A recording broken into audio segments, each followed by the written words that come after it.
Good evening, guys, and I'm happy to report that I'm free, happy and safe here in the plaza of the housing complex I live in Maturin, the state of Managas here in Venezuela. Now, as you guys may or may not know, if you'd seen my social media posts, yes, I was recently detained by Venezuelan authorities for questioning while filming in Caracas. Now I'm going to jump in and give you the backstory or the whole story. But before we get into it, I'd just like to give a little bit of context as to perhaps why I was detained for questioning. On July 28, 2024, Venezuela held presidential elections that many international observers concluded did not meet international standards, alleging that the government of President Nicolas Maduro failed to uphold the democratic standards for the election it had committed to on an October 2023 agreement with Venezuela's opposition alliance. On the 29th of July, Venezuela's National Electoral Commission, the CNE, claimed that Maduro won with 51.2% of the vote, compared to 44.2% for Edmundo González Urrutia, the opposition candidate endorsed by Maria Corina Machado. This led to widespread rioting and dissent throughout the country, with many people, including both Venezuelan and foreigners within and outside the country, using social media as a tool for gonzo journalism to rally support, organise protest marches, and, in some cases, spread outright anarchy. Okay, so now we know a little bit about the story of recent events here in Venezuela and perhaps why I was detained by authorities. Let's jump in and get to the full story. Now, I've written down the whole story here, so bear with me while I read it out and go through the main points with you, okay? Okay, so on the morning of the 18th of November 2024, I left my wife Millie and our son Ethan at the building of the Ministro de Relaciones Interior, or the Internal Affairs Office, in Caracas, where she was to apply for our son's Venezuelan passport. Now, Millie had warned me that I couldn't film anywhere that I wanted in the city and that some places were off limits, especially around where she was. So she advised me to go and talk to some young guys who were close by from the National Guard and perhaps ask them. So I kissed Millie goodbye, sent her into the office as I couldn't go in. Only two people could go in, only one person could represent Ethan for his passport, and also I wasn't appropriately dressed. You have to have long pants and stuff here, guys. I just had my shorts on. So I made my way over to the young guys from the National Guard and I explained to them that I was a foreigner here with my Venezuelan wife and I'd like to film around the city, and asked them which parts I could and couldn't film. And they basically told me that the whole block where the Office for Internal Affairs was out of bounds and filming anywhere near that, but anywhere else I was fine. There was a whole avenue that they pointed down towards the other way and they said anywhere down there is okay. So just to be safe, I walked right to the end of that avenue until I reached a church called the Basilica Santa Capilla, okay? So from there, I took out my camera and started filming. Once I was sure I was away from any government agencies and stuff and in a nice touristy historic area, I started to vlog. I then enjoyed walking around and vlogging for around an hour, and I got about 30 minutes of footage of the most beautiful and historical part of Caracas. It was the really touristy part, the part that you see on the promotional videos, okay? I was sure I wasn't filming anywhere where I shouldn't be. I walked through the Plaza Bolivar and down past the Palace of the National Assembly. I then turned and headed for the Plaza El Venezolano and the birthplace of the national hero Simón Bolívar, directly adjacent. I then went down to see if the birthplace of Simón Bolívar, his old family home, was open because it's a museum as well that you can go in for tours. I've done it before. I spoke to someone there and they said unfortunately it wasn't. It was only open from Wednesday to Sunday, so I carried on. After that, I walked down to the Avenida Lucena, all the way down there, before I turned back. Actually, no, that's incorrect. After that, I actually walked down to the Plaza Diego Ibarra, a huge plaza with a massive, very interesting building there, okay, that I took some footage of and enjoyed filming around there. Then after that, I walked all the way down to the Avenida Lucena before I turned back and retraced my steps. I then went back to the Plaza Bolivar, where I was to meet Millie and wait for her when she'd finished her business. So I arrived at the Plaza Bolivar, put away my camera, found a nice spot in the shade to take advantage of the free Wi-Fi, pull out my phone and start doing some things on social media, just 5 minutes into it. Okay, it was at 8:30 in the morning when I was approached. A member of the Caracas police force came over to me, asked to see my identification. So I gave him a laminated copy of my passport because Millie had my passport with her, okay, my original, thank God as well. Well, not really. I must say, look, I was treated very well, okay? I really was treated very well, but we'll get into that, my final thoughts. Okay, so I've given him my passport because Millie has my passport, and then he leads me to another group of police officers just on one of the exits of the Plaza Bolivar. Now, in hindsight, I realised that they'd sort of stationed police officers around all the exits and blocked me off because they didn't know who I was or what I was about, okay? So she's taking me down to the group of police officers and I'm warmly greeted by a female officer who asks me where I was from and what I was doing filming around the city. I explained to her that I'm married to a Venezuelan and my wife was in the Ministry of Internal Affairs and that I have a YouTube channel, etc. And I was just filming for my channel and for tourism purposes. So then they asked me to follow them and they've taken me to a little mobile police station about a block and a half away. They were all very friendly and assured me they just wanted to do some checks. Once I got to the little police office, once again, everyone was very friendly and very pleased to meet me. They actually mucked around, they were joking around with me, asking me questions, taking photos, and generally having a good time. Although I was there for questioning and serious business, they were really friendly, really nice.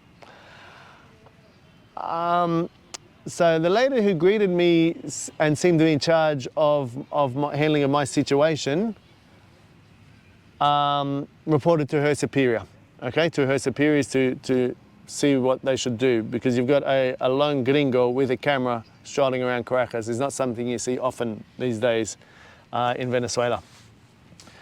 So she's gotten in touch with her superiors and I was told I'd have to wait for her boss, okay? So shortly after that, Millie calls, wonders where I am, and you can imagine her panic when she finds out that I've been taken into custody. So I put the police officer on the phone and she talks to Millie and invites Millie down to the station. So then Millie and Ethan come and they join me. So it's not too bad, but it's a bit of a pain, you know, we've got to wait around for this boss, the boss to come.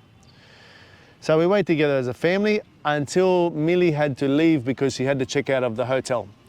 Okay, because if we stayed in a hotel, we're going to get charged an extra night. And we really didn't want to spend extra money, we didn't have to. And also we had to leave that evening. We had to organise bus tickets and leave back to Maturin that evening.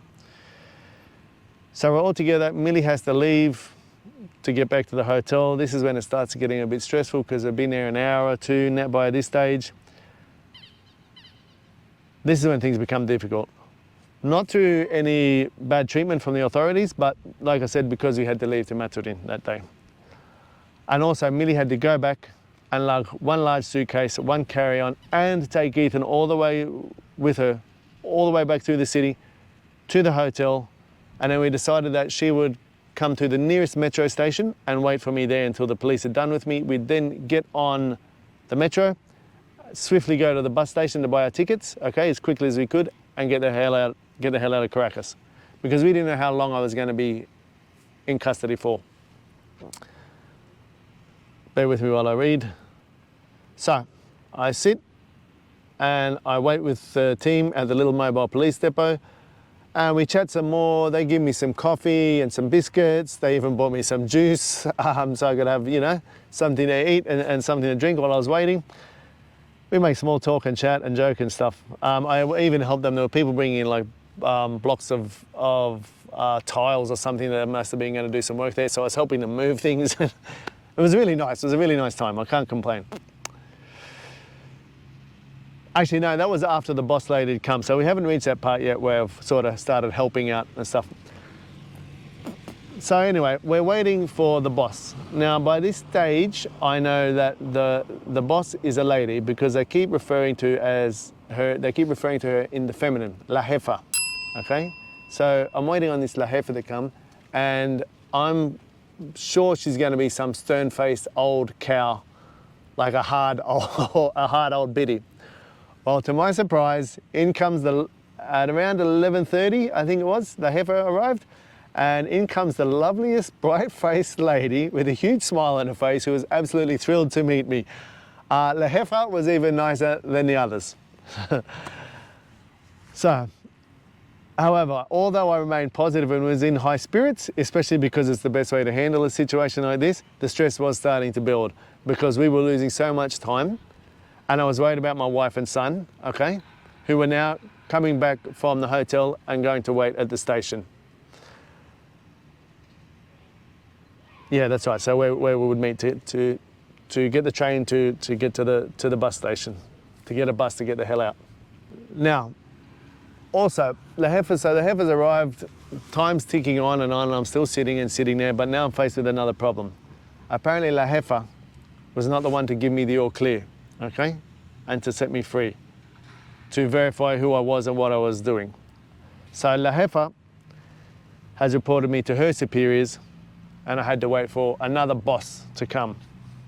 Okay, so anyway, it's around 12 p.m. and I'm waiting patiently, making small chit chat and exchanging pleasantries with La Jefa and the other officers who pass in and out of the little station. Then La Jefa asked me if I'm hungry, but by this stage I'm growing anxious about the well-being of my wife and son who are now waiting for me at La Joyada metro station because they haven't eaten. They've got the suitcases. I know that Millie can't go and search for food and leave Ethan by himself, and they can't lug suitcases around with them everywhere. Not in Caracas, you can't do that. It's too hard. So I explained to her that I'm worried about my wife and son who are practically stranded sitting in the metro with no food, and I can't even go out to get something. Now, fortunately for me, I'm in a country where people are socially conscious and more considerate to others. I can almost guarantee this would not happen in my country, definitely wouldn't happen in the United States, wouldn't happen in a lot of countries around the world. So La Jefa actually organises her officers to go pick up some food and deliver it to my wife while I'm in waiting. So although they've got me in detention for questioning, they're very nice about it. I must say, they were really nice.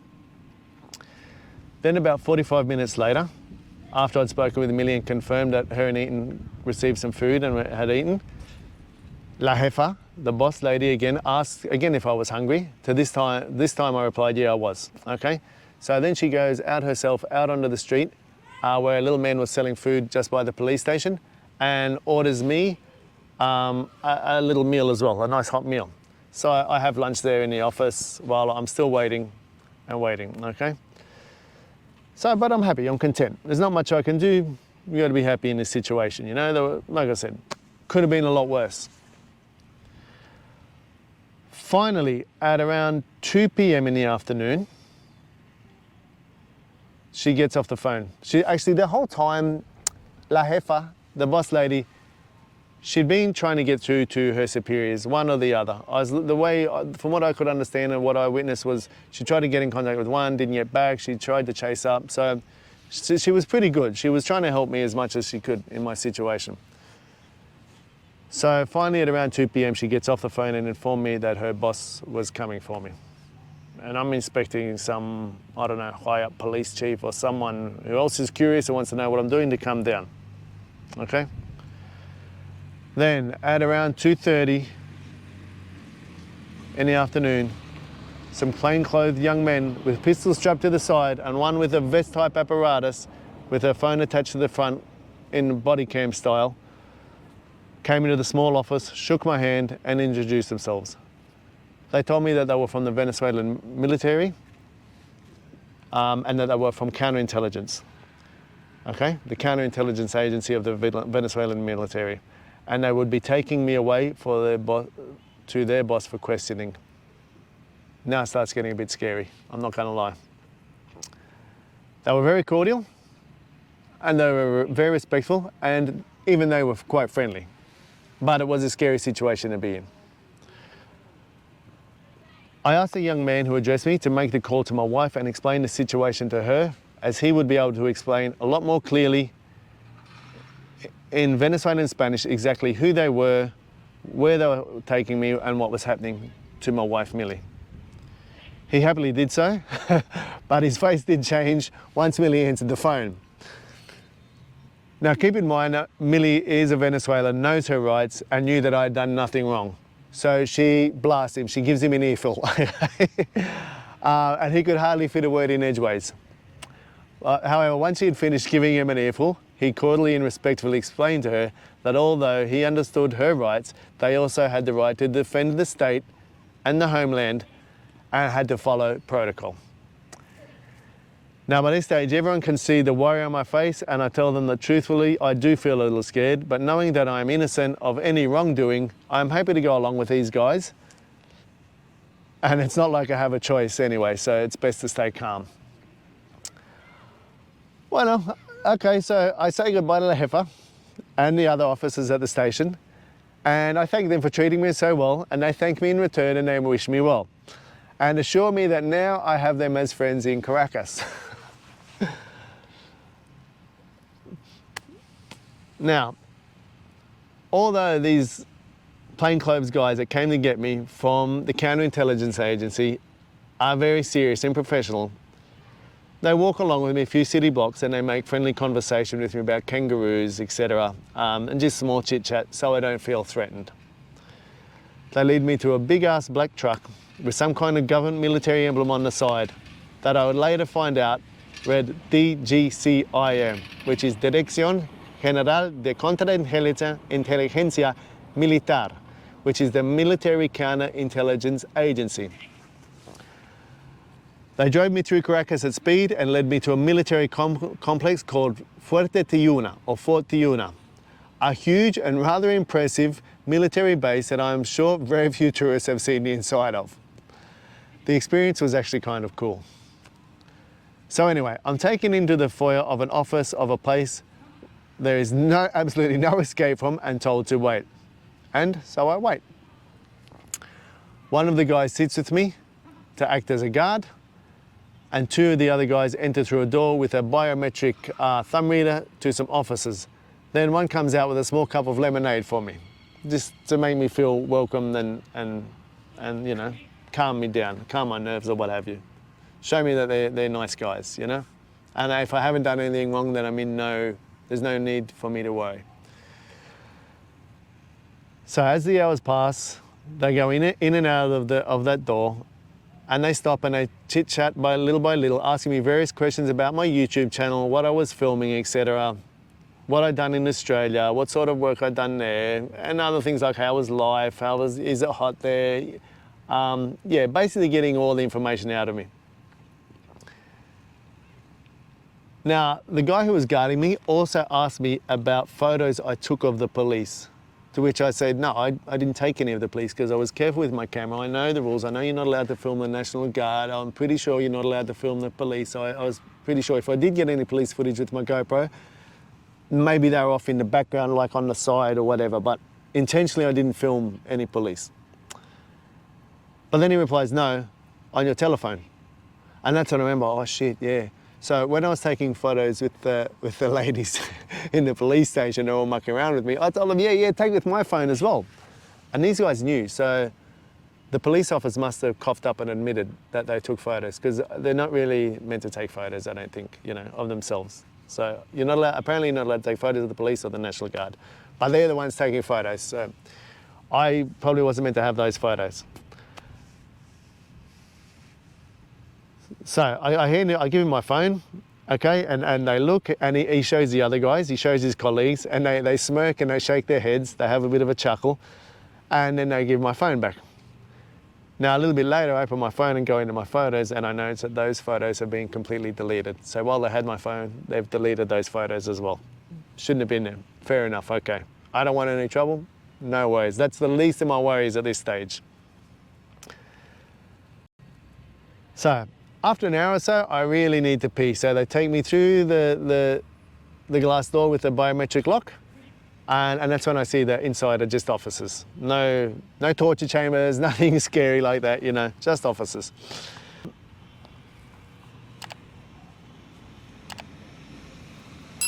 So a few hours pass and various uniformed military and non-uniformed people go in and out of those offices, passing through the foyer and communicating with the agents who are taking me. I also show these guys my YouTube content and what I'd been filming that day, obviously. And at around 3:30, I speak with Millie, who has now gone. She's already gone to the bus station by this stage because she can't wait at the train station forever. We need to get bus tickets, we need to get out of there, and we don't know how long I'm going to be in custody for because now the military's got me, okay? So she's gone to the bus station. We don't know when I'll be released.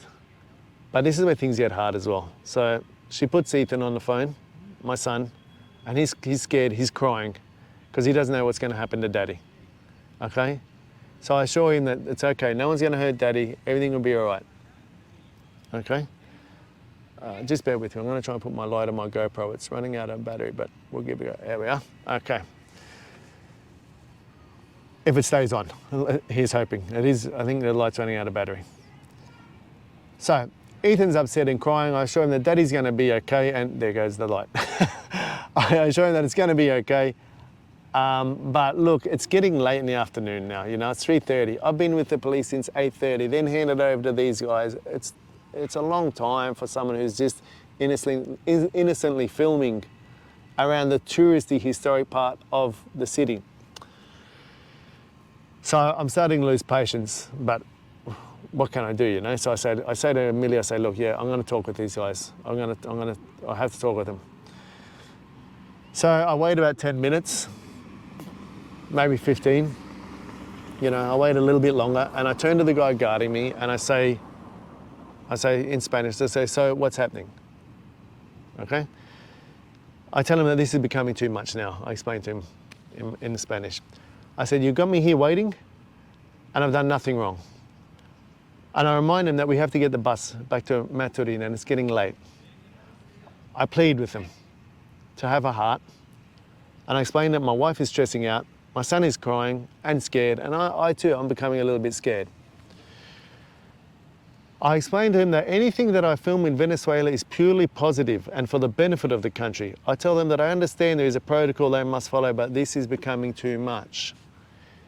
Then he gets up, he goes inside to the officers, and the two other guys come out. The first guy who spoke with me, the one who called my wife, he tells me that they're going to get my wife and son and ask for Millie's phone number. So he's going to call Millie, find out where to pick her up from, and he's actually going to go pick them up and bring them to me. So that is a huge relief. Like, at least we'll be together. So he does that. He leaves. I give him Millie's number, and he goes to pick up Millie and Ethan. About 40 minutes later, they arrive, and I'm just so pleased and so happy to see my wife and for us to be. I still don't know what's going to happen at this stage, but at least we're together. I mean, I was sure I'd be safe, but you just never know. You get anxious in these circumstances, you know? But at least we're together. Okay, so then we're all together, and then we're forced to wait some more, like probably even an hour more maybe, before another agent who looks more like an office clerk comes out with a bunch of paperwork. The guy tells me before he says he's going to get me, and he says, look, I'm going to go get your wife, and so she can come and sign you out, and you should be okay to go. So I'm guessing like all these hours, especially once I was with the intelligence agency, they've gone through all my social media profiles, all of everything to make sure I wasn't anti-government, I wasn't a threat to the national security or anything like that, you know. I wasn't a bad guy, which I'm sure that they saw, you know.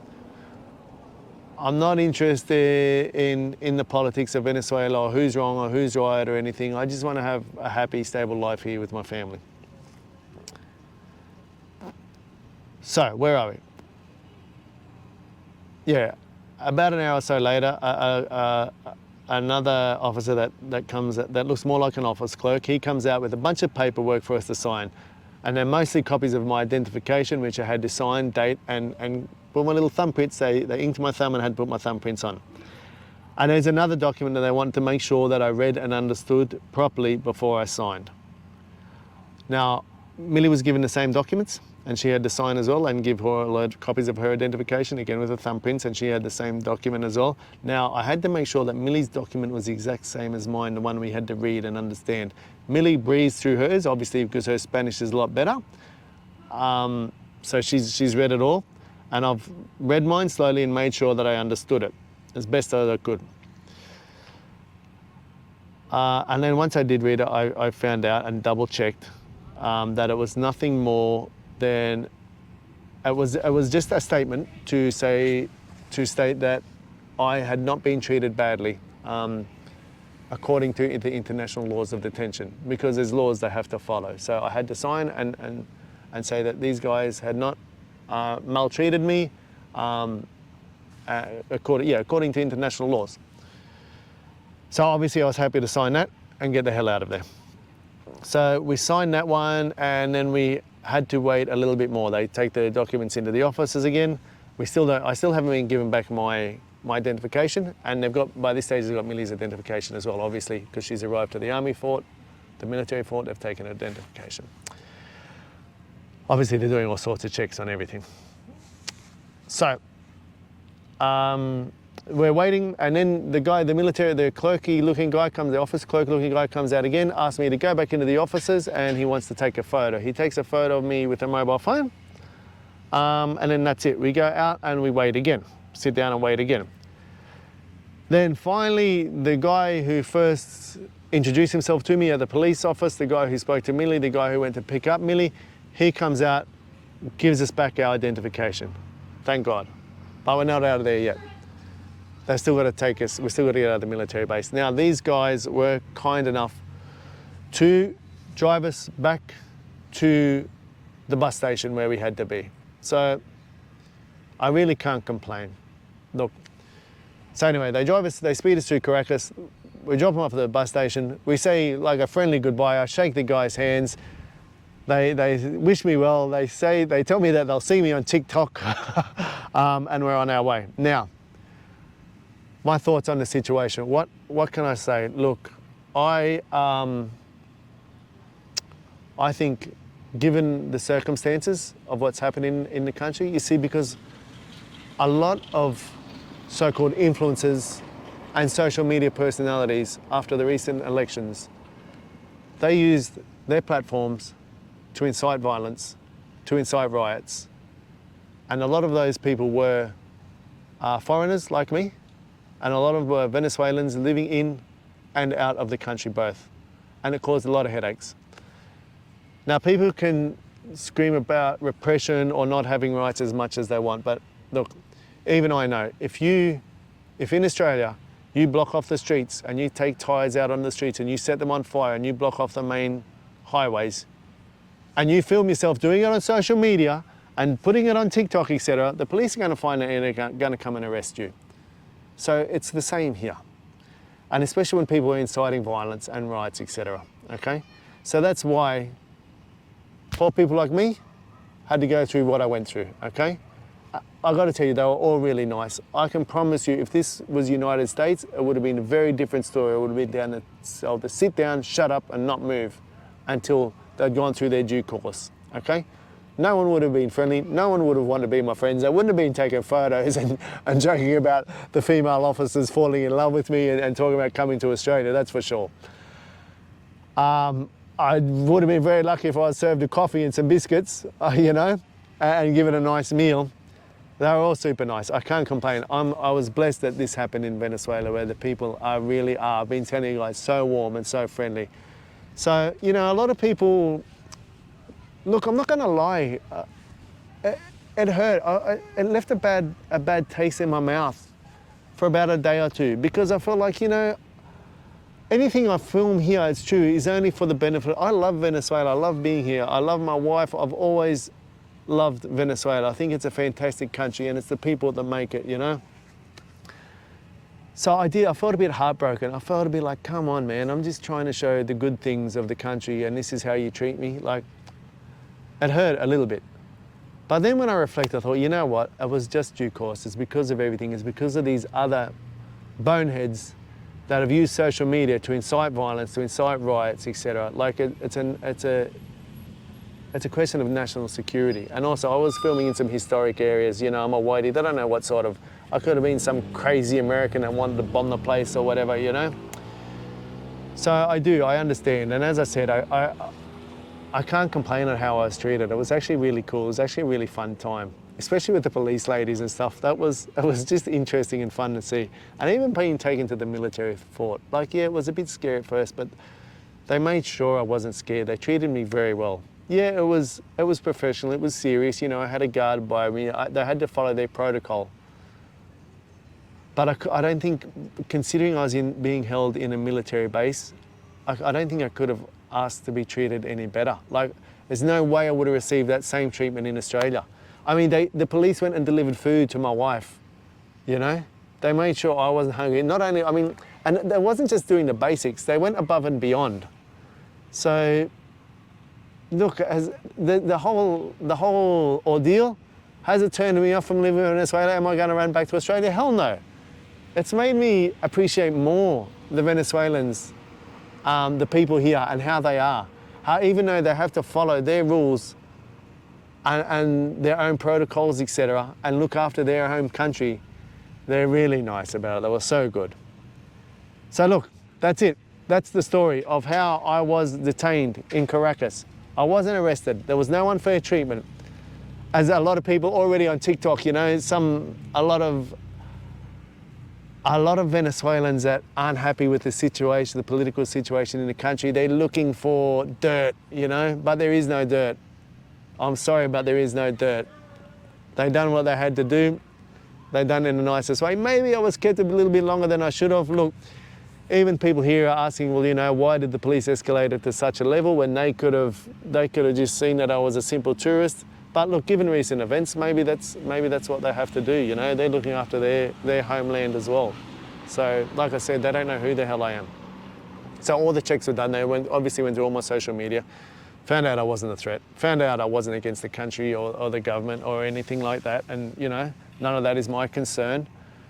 And they let me be. They ran their protocol and let me be. So yeah, look, all in all, you know, I'm kind of happy. Like, it's a story to tell. It gave me some content. It gave me a bunch of new followers, especially on TikTok once I put the video up there. And that's it, that's the story, you know. We all returned home safe and happy. And from here on, if the authorities see me filming around Venezuela, well, they've got all my details now. They know who I am, so I won't have to worry about it. So anyway, guys, that's the complete story of how I was detained for questioning by probably the nicest police force and military personnel that you could ask for here in Venezuela. Thanks for watching. Don't forget to like and subscribe if you're new. Until the next time, guys, peace out.